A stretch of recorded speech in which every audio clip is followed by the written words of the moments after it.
சிவசிவா. திருச்சிற்றம்பலம்.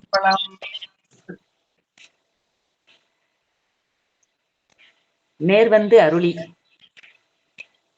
நேர்வந்து அருளி. இங்க நம்முடைய ஞானாசிரியர் பெருந்தகை அம்மா அவர்கள் நேர்வந்து அருள காத்து கொண்டிருக்கின்றார்கள். அவர்களை வணங்கி வரவேற்று இங்க இருக்கக்கூடிய அத்தனை மெய்யன்பர்களையும் வணங்கி வரவேற்கின்றேன். தெய்வ சேக்கிமானுடைய குருபூசை தினத்தினை சிந்திக்கின்ற வகையிலே நாம் இப்பொழுது நேர்வந்து அருளி என்கின்ற தலைப்பிலே திருமதி அம்மா அவர்கள் தம்முடைய கருத்தினை பதிவு செய்ய இருக்கின்றார்கள். அவர்களை வணங்கி வரவேற்கின்றேன். அம்மா, நீங்க பேசலாம். திருச்சிற்றம்பலம். திருச்சிற்றம்பலம். தென்னாடுடைய சிவனே போற்றி, எந்நாட்டவர்க்கும் இறைவா போற்றி, ஏகம்பத்துரை எந்தாய் போற்றி, பாகம் பெண்ணுரு ஆனாய் போற்றி, பராய்த்திரமேய பரனே போற்றி, சிராப்பள்ளி மேவிய சிவனே போற்றி. திருச்சிற்றம்பலம். கண்காட்டும் நுதலானும் கனல் காட்டும் கையானும் பெண் காட்டும் உருவானும் பிறை காட்டும் சடையானும் பண்காட்டும் இசையானும் பயிர் காட்டும் புயலானும் வெண்காட்டில் உறைவானும் இடை காட்டும் கொடியானே பெயடையா பிரிவெய்தும் பிள்ளையினோடுள்ள நினைவு வாயினவே வரம் பெறுவார் ஐயுற வேண்டா ஒன்றும் வேயன தோல்வுமை பங்கன் வெண்காட்டு முக்குள நீர் தோய்வினையர் அவர் தம்மை தோயாவாம் தீவினையே தோய்வினையர் அவர் தம்மை தோயாவாம் தீவினையே. திருச்சிற்றம்பலம். தூக்குசீர் திருத்தொண்ட தொகை வாக்கினால் சொல்ல வல்ல பிரான் எங்கள் பாக்கிய பயனாய் பதி குன்றை வாழ் சேக்கிரான் அடி சென்னி இருத்துவாம் தொகையால் நாவலூர் அடி தொடுத்த திருத்தொண்ட பெருமை வகையால் விளங்க உயர் நம்பியாண்டார் வகுப்ப மற்ற அதனை தகையா அன்பின் விரித்து உலகோர் தம்மை அடிமை திற பாட்டின் உகையா நின்ற சேக்கிலார் ஒளிர் கமலத்தால் பணிவாம் தில்லைவாள் அந்தனரே முதலாக சீர்படைத்த தொல்லையதாம் திருத்தொண்ட தொகையடியார் பதம் போற்றி ஒல்லையவர் புராணக்கதை உலகறிய விரித்துரைத்த செல்வமலி குன்றத்தூர் சேக்கிலார் அடி போற்றி. திருச்சிற்றம்பலம். என்னாருடைய சிவனே போற்றி, எந்நாட்டவர்க்கும் இறைவா போற்றி. திருச்சிற்றம்பலம். அங்கே கண்ணி உடனுரை ஆளவாய் சொக்கநாத திருத்தால் போற்றி, அமுதவள்ளி அம்மன் உடனுரை அமுதலிங்கேஸ்வர் திருத்தால் போற்றி போற்றி. திருச்சிற்றம்பலம். சேக்கிலார் பெருமான் குருபூஜை விழாவை முன்னிட்டு 3 தினங்களாக நாம் பெரிய புராண சிந்தனையில் நீந்தி கொண்டிருக்கின்றோம். அந்த வகையில் அடியனுக்கு நேர்வந்து பிடித்தருளி என்ற தலைப்பில் பேச வாய்ப்பளித்த மெய்கண்டார் மன்ற செயலாளர் சசிபிரியா அம்மையா அவர்களுக்கும் மன்றத்தினர்களுக்கும் நன்றியையும் வணக்கத்தையும் கூறி குருவர்களுக்கும் திருவருளுக்கும் உணர்த்தும் முறையில் அடியேன் சிறிய அறிவிற்கு எட்டிய வகையில் கூற விளைகின்றேன். பிழை இருந்தால் மன்னித்துக்குங்க. நேர்வந்து பிடித்தருளி என்பது அடியார்களுக்கு இறைவன் அருள் புரியும் தன்மையை சொல்லக்கூடியதா இருக்கும். இத நேரா வந்து அருள் புரிந்தார் அப்படின்னு சொல்லலாம், இல்லாட்டி அவங்க செஞ்ச தொண்டுக்கு நேர்படுத்தி இறைவன் அருள் புரிந்தது அப்படின்னு சொல்லலாம். இதுல திருத்தொண்ட நாயனார் அவர் பரஞ்சோதியார் என்பவர் தன் மனைவியுடன் திருவெண்காட்டு நங்கை அவரோட சேர்ந்து அமுது படைக்க தனது மகன் சீராளனை சமைத்து கொடுத்தார். அவர்களுக்கு இறைவன் அம்மையோடும் மைந்தன் கார்த்திகேயனோடும் காட்சி கொடுத்தார் என்பதை சேக்கிலார் பெருமான் காண்கிறாரு. மலைவயந்த தையலோடும் சரவணத்து தனையரோடும் தாமனைவார் என சேக்கிலார் இந்த பெரிய புராணத்தை சொல்றாரு. மணிவாசகரோ இறைவன் வந்திப்பாட்டு கிட்ட சாப்பிட்ட பிட்டுக்கு நேர்பட மண் சுமந்தார் அப்படிங்கிறார். பிட்டு நேர்பட மண் சுமந்த பெருந்துரை பித்தனே அப்படிங்கிறார். அமர்நீதி நாயனர் அவரு சிவபெருமான் திருவடிகளை அன்றி வேறு ஒன்றையுமே சிந்திக்காதவரா இருக்கக்கூடியவர். அப்படி இருக்கிறவரு கந்தையும் உடையும் கோவணமும் அவங்க அடியார்களுக்கு அமுது செய்வித்து இந்த உடை இதெல்லாம் கொடுப்பாராம். கந்தை, கோவணம் இதெல்லாம் கொடுத்து அவங்களுடைய கருத்தறிந்து நெய்ந்து கொடுப்பார். நல்வினை பயனால் பெற்ற செல்வத்தை அந்த செல்வத்தின் பயன் ஈதல், அதை உணர்ந்து அந்த நெறியிலே அவரு வாழ்ந்து வந்தார். அப்படியே இருக்கும் பொழுது அடியவர் கோலம் கொண்ட வந்த இறைவன் அமர்நீதி நாயனார்ட்ட அவருடைய கோவணத்தை கொடுத்து தான் போய் நீராடி விட்டு வருவதாக சொல்லி போறாரு. அந்த கொடுத்த கோவண துணி மறைஞ்சு போயிடும். அந்த துலாக்கோழி வழக்கு பாடுறாரு. அந்த கோவணத்துக்கு ஏற்ற மாதிரி அமர்நீதியார் கொடுக்கணும். அப்ப அவர் இருக்கிற வீட்டுல இருக்கிற பொன் பொருள் எல்லாம் பட்டு பீதாம்பரம் எல்லாத்தையும் வச்சா கூட ஒண்ணும் நேர்பட மாட்டேங்குது. அப்ப அவர் சொல்றாரு, இறைவனிடம் கொண்ட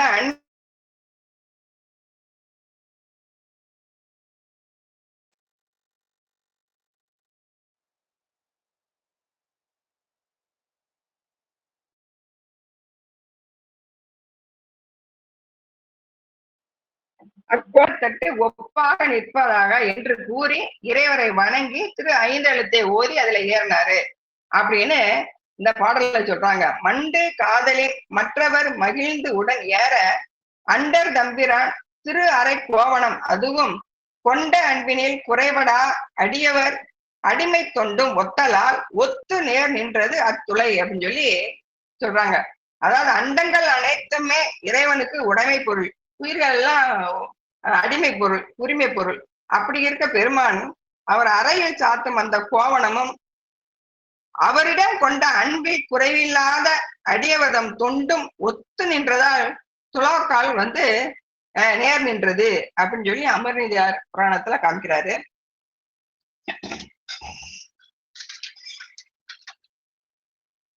சுந்தரமூர்த்தியின் சாமி அவருடைய வரலாறுல திருமுதுகுன்றத்துல சாமி 12,000 கணக்கு கொடுக்குறாரு. அதை என்ன செய்யறாரு, அங்க இருக்க மணிமுத்தாறு ஆத்துல போட்டு திருவாரூர் குளத்துல எடுக்கிறாரு.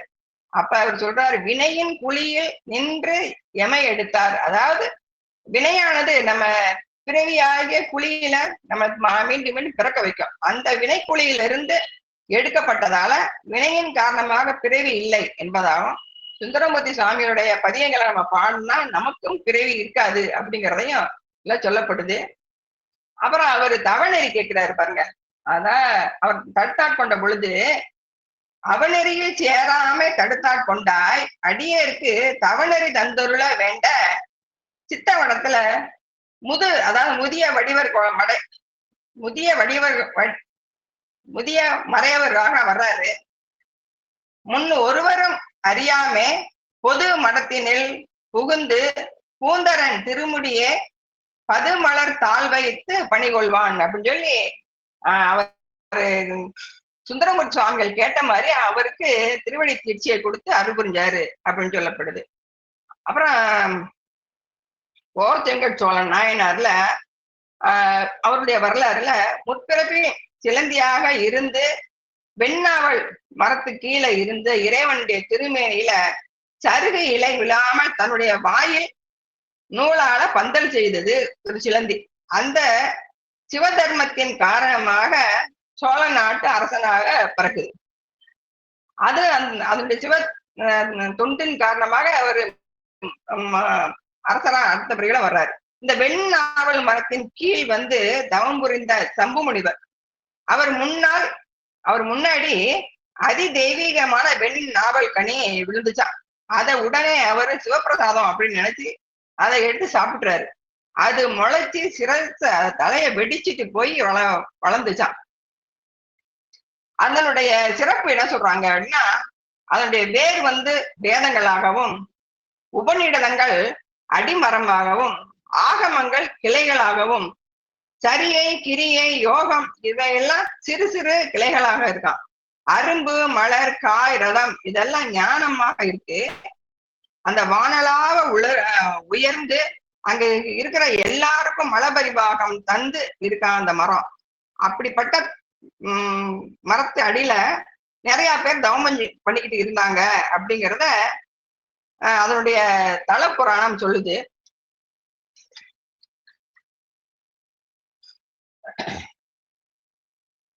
இறைவன் வேறு ஒருவரையும் தனக்கு முதல்வனாக இல்லாத பெருமான்.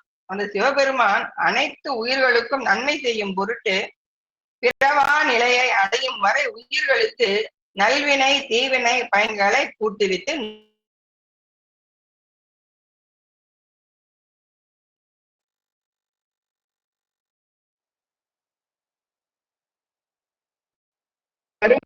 தொன்று தொட்டு இறைவன் ஐந்தொழில்களை ஆற்றி வருகின்றார். அதாவது படைத்து, காத்து, ஒடுக்கி, மறைத்து, அருளி, இப்படி ஐந்தொழில் ஆற்றி வருகின்றார். இத நம்ம சித்தியார் பாட்டுல சொல்றாங்க. உலகமே உருவமாக, யோனிகள் உறுப்பாக, இலகு பேர் இச்சா ஞான கிரியா உட்கரணமாக, அழகில்லா உயிர் புலன்கட்டு அறிவினை ஆற்றி 5 நலமிகு தொழில்களோடும் நாடகம் நடிப்பான் நாதன். இறைவன் அதெல்லாம் நடிக்கிறாரு அப்படின்னு சொல்லி சொல்றாரு. மலபரிபாகம் அடைந்த உயிர்களை அந்த உயிர்கள் நரக உலகத்துக்கு போகாம வீடு பேறு ஏற்படும் பொருட்டு அந்த உயிர் சிவன் அடியார்களை கண்டவுடனே சிவபெருமானை கண்டது போல இன்புற்று சிவன் அடியார்கள் ஏவின பணிவிடைகளை கேட்டு உய்யும்படி அருள் புரிகின்றார். அப்படிப்பட்டவர்கள் தான் நாயன்மார்கள். அவர்கள் சிவ உருவத்தையே சிவமா காணக்கூடியவங்களா இருக்காங்க. திருவேடமும் ஆலயங்கள் எல்லாம் அரண்யனவே தொழுது இறைஞ்சி ஆடி பாடி எங்கும் யாம் ஒருவருக்கும் எல்லோம் வல்லோம் யாவர்க்கும் மேலானோம் என்று இருமா பெய்தி திங்கள் முடியார் அடியாருக்கு அடியோம் என்று தெரிந்திடுவர் அப்படின்னு சித்தியார் பாட்டுல சொல்றாங்க.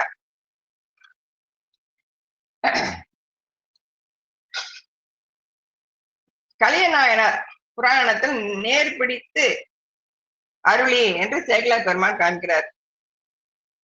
சுந்தரமூர்த்தி சுவாமி தனது திருத்தொண்ட தொகையில கலியன் அடியாருக்கும் அடியேன் அப்படின்னு சொல்லி சொல்றாரு.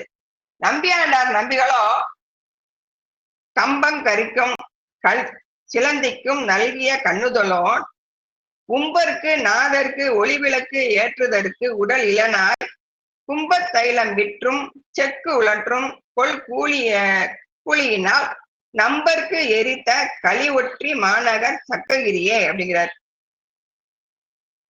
யானைக்கும் சிலந்திக்கும் அருள் புரிந்த பெருமான் தேவர்களுக்கு தேவர்களுக்கு தேவராக இருக்கக்கூடிய அந்த பெருமானுக்கு ஒளிவை ஏற்றக்கூடிய அந்த விளக்க ஏற்றுவதற்கு அவர்கிட்ட பொருள் இல்லாத காரணத்தால எண்ணெய் கொடுத்த அந்த எண்ணெயை செக்கு ஓட்டியும் அந்த எண்ணெயை வாங்கி வித்தும் அதனால கிடைச்ச கூலியால இறைவனுக்கு விளக்கு எரித்தார். அவர் வந்து ஒற்றியூர் மாநகர்ல அந்த சக்ககிரி அப்படிங்கிற அந்த தெருவில் இருக்கக்கூடியவர் அப்படின்னு சொல்லி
கிடைத்த செல்வத்தை கொண்டு அடியார்களையும் சிவனையும் பூசிப்பதால் அழியும் செல்வத்தை அழியாமல் செய்யலாம் என்று திருக்கோயிலின் உள்ளும் புறமும் இரவும் பகலும் திருவிளக்கிடும் பணியை செய்து வந்தார் நம்ம கலிய நாயனார். விளக்கு ஏற்றுவதன் பெருமை என்ன அப்படின்னா, நம்ம திருமுறையில சொல்லியிருக்காங்க, உடம்பெனும் மனையகத்து உள்ளமே தகலியாக மடம்படும் உணர்னை அட்டி உயிரெனும் திரிமயக்கி இடம்படு ஞானத்தீயால் எரிகொல இருந்து நோக்கில் கடம்பமர் காலை தாதை களலடி காணலாமே அப்படின்னு அப்பர் பெருமான் சொல்வார். இந்த உடம்பான வீட்டுல இந்த சிவமான பதிப்பொருள் இருக்கு அப்படின்னு உணர விடாம இந்த உயிரோட இருக்கக்கூடிய மூலமலம் ஆணவ மலம் மறைச்சுக்கிட்டு இருக்கு. அந்த உள்ளமான உள்ளமான அகல் இலக்குல பசு ஞானமாகிய நெய் சேர்த்து அந்த சிவஞானமாகிய தீயால் எரித்தா அந்த சிவ ஒளியில் முருகப்பெருமானின் தந்தையா ஏதோ ஒரு மனை களலடியை காணலாம் அப்படின்னு சொல்றாரு. களலடி திருவடி அப்படிங்கிறதெல்லாம் சிவ ஆனந்தத்தை அனுபவிப்பது அப்படின்னு சொல்லப்படுது. சிவபெருமானின் வியாபகத்தில் சீவன் அடங்கி அத்துவித பாவனைகள் நின்று சிவனை காணும் என்றும் அவன் அருளாலே அவன் தாள் வணங்கி என்பது போல அவனை வணங்கவும் அவன் அருள் வேண்டும். அவன் அருளே கண்ணாக காணி நல்லால் காணுனாதே அப்படின்னு நம்ம தேவாரத்துல சொல்லுவாங்க. இந்த சிவஞான போதத்துல காணும் கண்ணுக்கு காட்டும் முழம் போல காண உள்ளத்தை கண்டு காட்டலின் அயரா அன்பின் அரண்கள் செல்லுமே அப்படின்னு சிவஞான போதத்துல மிகுண்டார் சொல்றாரு. இல்லக விளக்கது இருள் கெடுப்பது சொல்லக விளக்கது ஜோதி உள்ளது பல்லக விளக்கது பலரும் காண்பது நல்லக விளக்கது நமச்சிவாயவே அப்படின்னு சொல்லி அந்த இல்லகம் அந்த வீட்டுல ஏற்றக்கூடிய விளக்கானது அங்குள்ள இருளை மட்டுமே போக்கும். இந்த சொல்லின் உள்ள விளக்கு அது என்னன்னா நமச்சிவாய என்ற அந்த ஜோதி அது எக்காலமும் முக்காலமும் இருக்கக்கூடியது. மற்ற விளக்குகள்லாம் அந்த ஊற்றக்கூடிய எண்ணெயோ தீர்ந்து போச்சுன்னா அமர்ந்து போயிடும். ஆனா இந்த நமச்சிவாய என்ற ஜோதி சொல்லக விளக்கான ஜோதி முக்காலமும் இருக்கக்கூடியது. பல்லக விளக்குது அப்படின்னா உயிர்கள் எல்லாம் பல அந்த எண்ணிலாதன அவற்றின் அகத்தில் விளங்கக்கூடிய ஒளி. இது பல சமயத்தார்களாலும் அறியாமலேயே இருக்கக்கூடிய அந்த ஒளி. நம்ம இறைவன் நமச்சிவாய என்ற மந்திரத்தை சொல்லும் போது சொல்லுவோம், நான் திரோதானம் மா ஆணவ மலம் சி சிவம் வா சக்தி யா உயிர்னு. இந்த சிகாரமும் வகாரமும் சைவர்களுக்கே உரிதானது. இந்த மற்றபடி திரோதானம் ஆணவ மலம் அந்த உயிர் இதெல்லாம் மற்ற சமயத்துக்கு எல்லாம் எல்லா மதத்துக்காரர்களும் பொதுவானது அப்படின்னு சொல்லி சொல்லப்படுது. நல்லகம் அப்படின்னா ஞானம் நிறைந்த அகமே நல்லகம். இது ஆன்மாவினது பாசம் உருவி ஞான கண்ணினால் பதியை சிந்தையில் நாடி விதித்த விதிப்படி அஞ்சலுத்தை ஓதும் முறையில் ஓதி புறத்தே செல்லும் அறிவை மடக்கி அகத்தில் ஒரு புரியின் கண் நிறுத்தி சிந்திக்க சிந்திக்க சிவதரிசனத்தை காணலாம் அப்படின்னு சொல்றாங்க. இதையே அப்பர் பெருமான் காமிப்பார். உறவுகோல் நட்டு உணர்வு கயிற்றினால் முருக வாங்கி கடைய முன் இருக்குமே அப்படின்னு. கோலை நட்டி கயிற்றினால் சுற்றி கடைய விறகினில் தோன்றும் தீயை போல இறைவன் அறிவுக்கு அறிவாய் விளங்கி தோன்றுவான் அப்படின்னு சொல்லி இதனுடைய பொருள். சேகரார் பெருமான ஞான சம்பந்தர் வரலாறுல சொல்லுவாரு, தோன்றும் காட்சி சுடர் விட்டுள்ளன் என்பது ஆன்ற அங்கி புறத்து ஒளியாய் அன்பில் ஊன்ற உள்ளெல்லும் ஜோதியாய் நின்றனன்.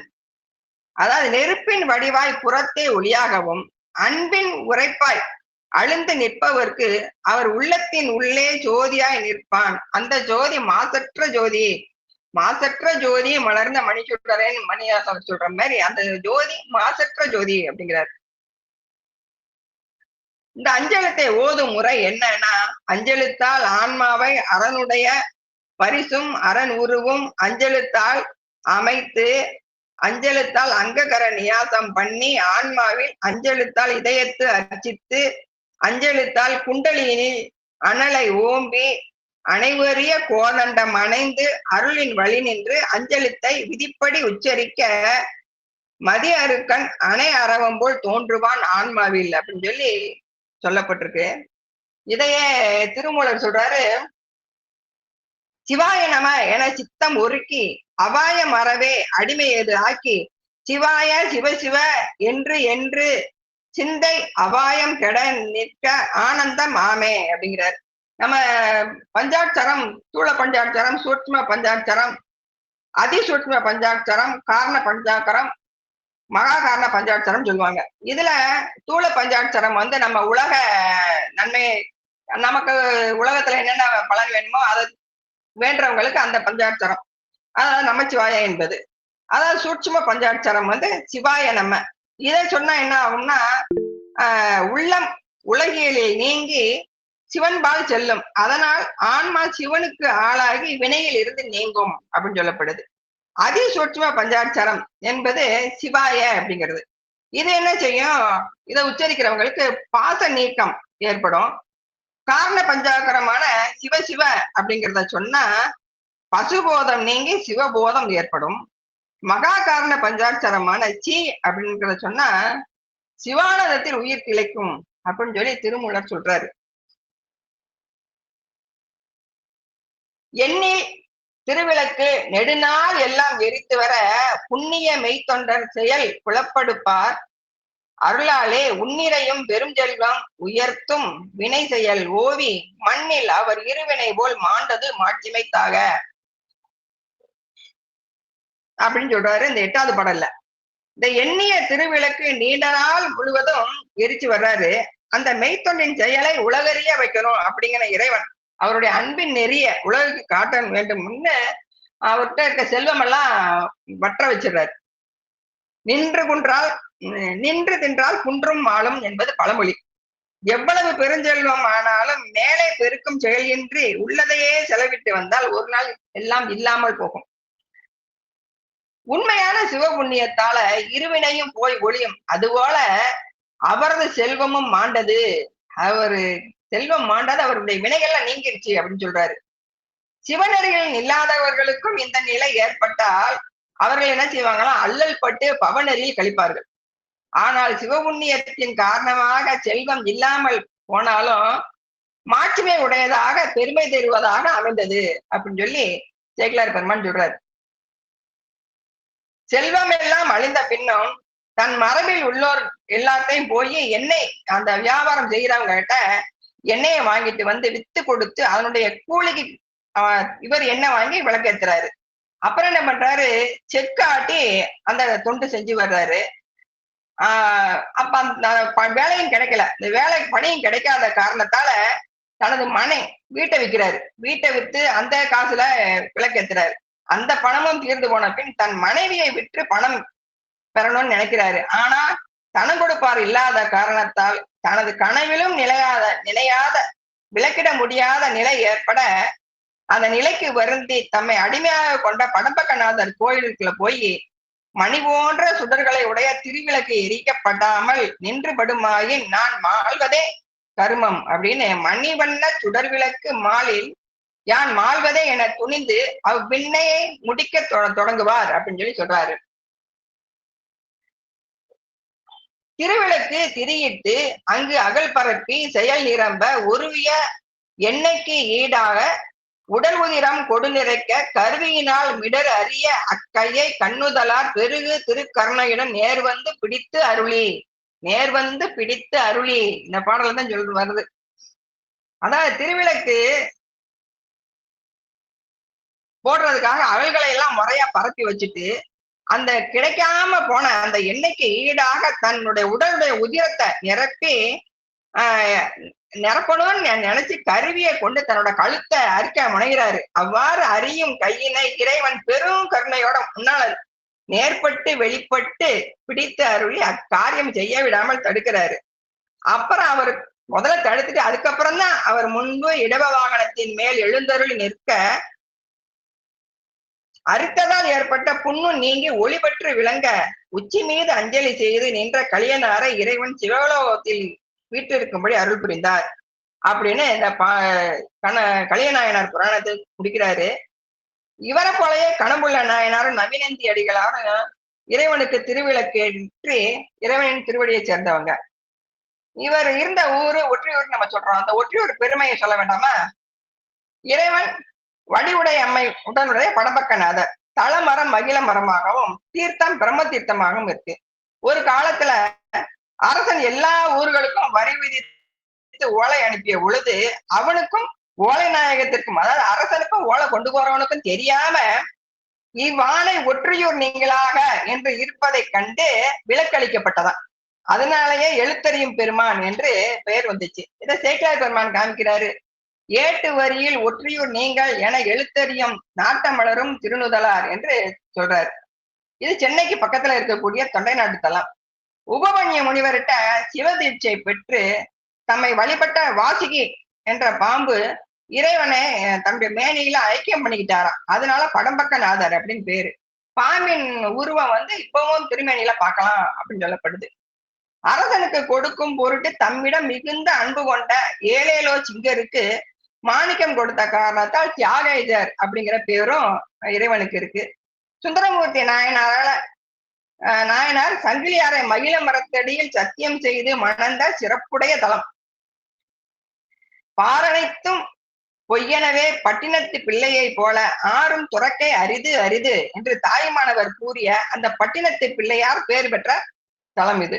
இத்தலத்து இறைவனை திருஞான சம்பந்த பெருமான் ஒரு பதிகத்தாலும், திருநாவுக்கரசு பெருமான் 5 பதிகத்தாலும், சுந்தரமூர்த்தி சுவாமிகள் 2 பதிகத்தாலும் போற்றி வழிபட்டிருக்காங்க. பட்டினத்து பிள்ளை அவர் பாடிய பதிகம் 11ஆம் திருமுறையில இடம்பெற்றிருக்கு.